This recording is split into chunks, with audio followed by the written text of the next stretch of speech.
यीशु की शिक्षाएं मनुष्य की बुद्धि से ऊपर हैं। पिछली क्लास में हमने पढ़ा था कि जिस तरीके से यीशु ने एक लड़के के अंदर से दुष्ट आत्मा निकाली थी, लोग उसके महासामर्थ को देखकर चकित रह गए थे, क्योंकि कोई मनुष्य ऐसा नहीं कर सकता था। तो अब आगे लूका 9:44। परंतु जब सब लोग उन सब कामों से जो यीशु करता था अचंभा कर रहे थे, तो उसने अपने चेलों से कहा, ये बातें तुम्हारे कानों में पड़ी रहें, क्योंकि मनुष्य का पुत्र मनुष्यों के हाथ में पकड़वाया जाने को है। एक तरफ तो यीशु ने ऐसा चमत्कार किया था जिससे साबित होता था कि उसका सामर्थ्य मनुष्यों से बहुत ऊपर है, और दूसरी तरफ वो मनुष्यों द्वारा ही अपने पकड़वाए जाने की बात कर रहा था।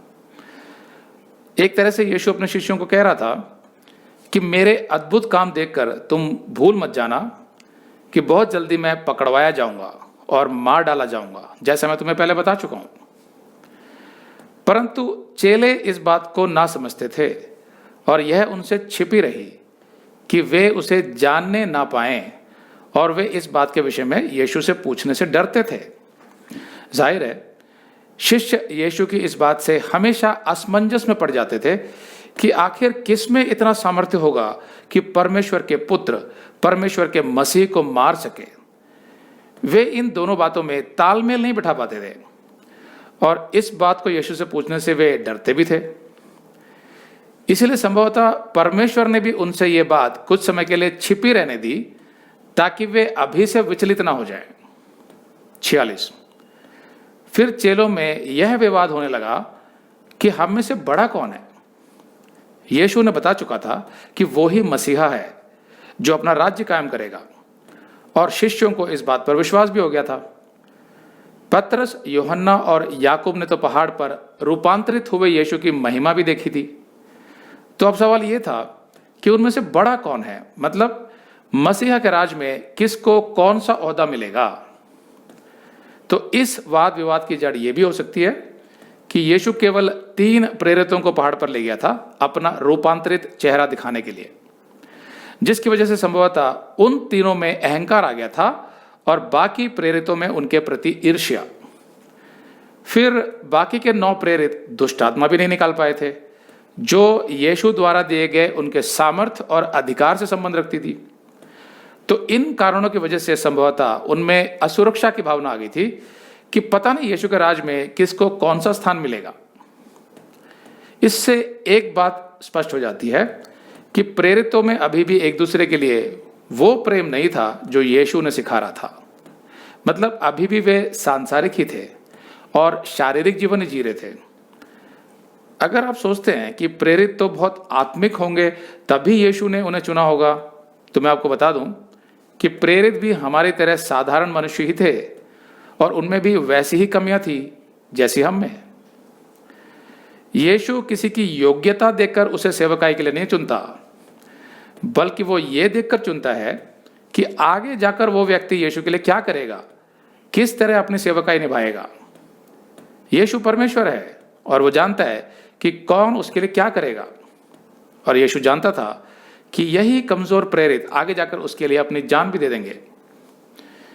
यीशु के अपने मृत्यु के विषय में बताने के बाद भी प्रेरित अपने स्वार्थ की बात ही सोच रहे थे। अगर आप ये संदेश पूरा देखना चाहते हैं तो आप इसे हमारे वेबसाइट hindiBiblestudy.com पर देख सकते हैं। यह वीडियो हमारे अक्टूबर के वीडियोस में अपलोड किया हुआ है, तो जिनके पैकेज में भी अक्टूबर का महीना शामिल है उनको यह वीडियो उनके माई अकाउंट में अक्टूबर के वीडियोस में मिल जाएगा। अगर आप हमारे वीडियो फोन पर देख रहे हैं तो अच्छी स्पीड के लिए कृपया गूगल क्रोम या मोजिला फायरफॉक्स ब्राउजर इस्तेमाल करें। तो इनको डाउनलोड करने के लिए आप प्ले स्टोर में जाएं और ऊपर गूगल क्रोम टाइप करें, फिर आप गूगल क्रोम ब्राउजर पर क्लिक करें और उसे इंस्टॉल करें। ये एकदम फ्री है। इसी तरह आप मोजिला फायरफॉक्स टाइप करें, फिर आप मोजिला फायरफॉक्स ब्राउजर पर क्लिक करें और उसे इंस्टॉल करें। यह भी एकदम फ्री है।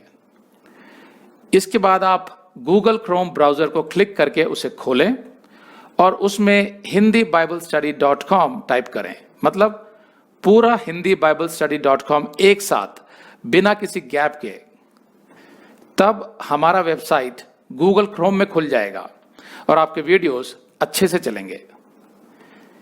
इसी तरह आप मोजिला फायरफॉक्स ब्राउजर भी क्लिक कर सकते हैं और उसमें भी बिना गैप के hindiBiblestudy.com टाइप कर सकते हैं। उसमें भी हमारे वीडियोस बिल्कुल आराम से चलेंगे। इसके अलावा अगर आप चाहें तो बेहतर स्पीड के लिए आप वीडियो के नीचे बने प्ले बार पर सेटिंग्स का चिन्ह दबाकर 240p 240p सेलेक्ट कर सकते हैं, जिससे आपका बहुत ही कम डेटा खर्च होगा। 240 सेलेक्ट करने के बाद आप वीडियो के बाहर कहीं भी क्लिक कर दीजिए, फिर वीडियो को पीछे ले जाकर शुरू से देखिए। अगर आप हमारे वेबसाइट के विषय में जानकारी हासिल करना चाहते हैं तो आप YouTube पर हमारा संदेश देख सकते हैं, जिसका शीर्षक है एक विशेष सूचना, हमारी मिनिस्ट्री का अगला चरण, second phase of our ministry. उसका लिंक इस वीडियो के नीचे दिया हुआ है।